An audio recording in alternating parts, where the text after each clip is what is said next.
안녕하세요. 저희 조는 2019 헌바 5판례를 소개하겠습니다. 이 판례의 주제는 운전 중 휴대전화 사용 금지입니다. 먼저 첫 번째로 사실관계를 요약해서 설명해 드리고 핵심 쟁점에 대한 설명과 소송 요건, 결정 주문, 본안 판단, 결정의 의의, 그리고 마지막으로 결론에 대한 검토 순으로 설명해 드리도록 하겠습니다. 먼저 이 판례의 사실관계를 요약해 드리겠습니다. 청구인은 자동차 운전 중 휴대전화를 사용하였다는 내용으로 범칙금을 받게 되었습니다. 하지만 청구인이 이를 납부하지 않아 결심판을 거쳐 기소되었습니다. 그 결과 서울중앙지방법원으로부터 벌금 10만 원의 약식 명령을 받았으나 이에 불복하여 정식 재판을 청구하던 중 위헌 법률 심판 재정 신청을 하였으나 기각되었습니다. 그리하여 2019년 1월 3일 헌법소원 심판을 청구하였습니다. 다음으로 이 판례의 핵심 쟁점에 대해 설명해 드리도록 하겠습니다. 첫 번째로 구도로교통법 제49조 운전자는 자동차 등의 운전 중에는 휴대용 전화를 사용하지 아니한다 와 제156조 각 호의 어느 하나에 해당하는 사람은 20만 원 이하의 벌금이나 구류 또는 과료에 처한다. 마지막으로 구도로교통법 제163조 범칙자로 인정하는 사람에 대하여는 이유를 분명하게 밝힌 범칙금 납부 교통서로 범칙금을 내 것을 통고할 수 있다라는 세 가지 법률 조항이 위헌이라는 의견이 있었습니다.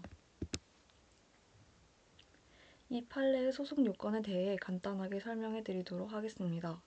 청구인은 휴대용 전화의 사용 형태에 따라 운전에 미치는 실질적 영향과 휴대용 전화 사용의 편익을 불문하고 모든 행위를 일률적으로 금지하는 것은 헌법 제10조 전문의 행복추구권에서 나오는 일반적 행동 자유권을 침해하며 통고처분 조항은 통고처분의 상대방으로 하여금 승복을 강제하므로 법관에 의한 재판을 받을 기회에 접근하기 어렵게 한다고 주장했습니다. 이러한 점에서 적법 절차 원칙에 반하고 재판 청구권을 침해한다는 것이 청구인의 주장이었습니다. 다음으로 결정 주문에 대해 말씀드리면 구도로교통법 제49조 제1항 제10호 본문과 제156조 제1호 중 제49조 제1항 제1호 본문에 관한 부분은 헌법에 위반되지 아니하고 나머지 심판 청구를 각하한다는 것이 결론이었습니다. 본안 판단에 대해 말씀해 드리도록 하겠습니다. 먼저 통고 처분에 대한 판단에 대해 말씀드리면 청구인의 헌법소원은 헌법재판소법에 의해 법률이 헌법에 위반되는지 여부가 재판의 전제가 되어야 하고 그 법률이 당해 소송 사건에 적용되는 것이어야 하는데 이 사건의 통고 처분 조항은 청구인에 대한 형사재판에 적용되는 조항이 아니므로 그 위헌 여부가 당해 사건 재판의 전제가 되지 아니합니다. 그러므로 통고 처분에 대한 심판 청구는 부적법합니다. 법률 조항에 대한 판단에 대해 말씀드리겠습니다. 이 사건의 법률 조항의 입법 목적은 운전 중 휴대전화 사용으로 인한 교통사고 발생의 위험을 줄여 국민의 생명과 안전, 재산을 보호하고자 하는 것으로서 그 입법 목적의 정당성이 인정되며 위반 시 형사처벌하는 것은 입법 목적을 달성하는 데 기여하므로 적합성도 인정됩니다. 또 안전에 영향을 미치지 않거나 긴급한 필요가 있는 경우에는 휴대전화를 사용할 수 있도록 하고 있습니다. 예를 들어 자동차 등이 정지하고 있는 경우, 긴급 자동차를 운전하는 경우, 각종 범죄 및 재해 신고 등 긴급한 필요가 있는 경우, 안전운전에 장애를 주지 아니하는 장치로서 대통령령으로 정하는 장치를 이용하는 경우 등 안전에 영향을 미치지 않거나 긴급한 필요가 있는 경우 등 도로교통법 제49조 제1항 제10호에 명시되어 있습니다. 이러한 이유 때문에 휴대전화 사용 금지로 인한 불편함은 최소화되고 있었다고 판단할 수 있습니다. 또한 운전 중 휴대전화 사용으로 인한 위험성이 증대되고 있어 과태료 등 행정질서법의 제재만으로는 충분히 방지할 수 있다고 단정할 수 없어 형사처벌로서 강제하는 것이 침해의 최소성 원칙에 위반된다고 할 수 없습니다. 마지막으로 법률 조항의 위반으로 인한 벌금이나 구류, 과료는 부담이 크지 않은 반면에 교통사고의 발생을 줄일 수 있으면 국민의 생명, 신체, 재산을 보호할 수 있으므로 이로 인해 달성되는 공익은 증대되므로 법익의 균형성도 갖추었다고 볼 수 있습니다.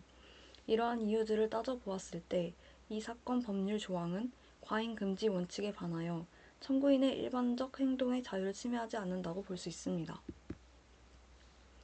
결정의 의의에 대해 말씀드리도록 하겠습니다.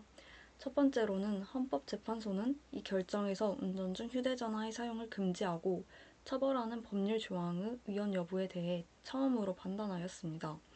또 헌법재판소는 운전 중 휴대전화의 사용 금지 필요성, 운전 중 휴대전화의 사용 금지 범위, 운전 중 휴대전화 사용 단속 자료 등을 면밀히 고려하여 이 사건 법률 조항의 과잉 금지 원칙에 반하여 청구인의 일반적 행동의 자유를 침해하지 않는다고 판단하였습니다.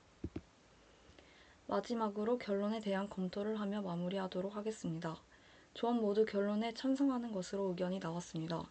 그 이유로는 첫 번째, 운전을 하다가 언제 어디서 사고가 날지 모르기 때문에 항상 주의와 집중이 필요하고 사고의 위험을 대비하는 것이 필요하다. 또 사람의 힘으로 어쩔 수 없는 사고도 존재하지만 사고를 예방할 수만 있다면 그렇게 해야 한다.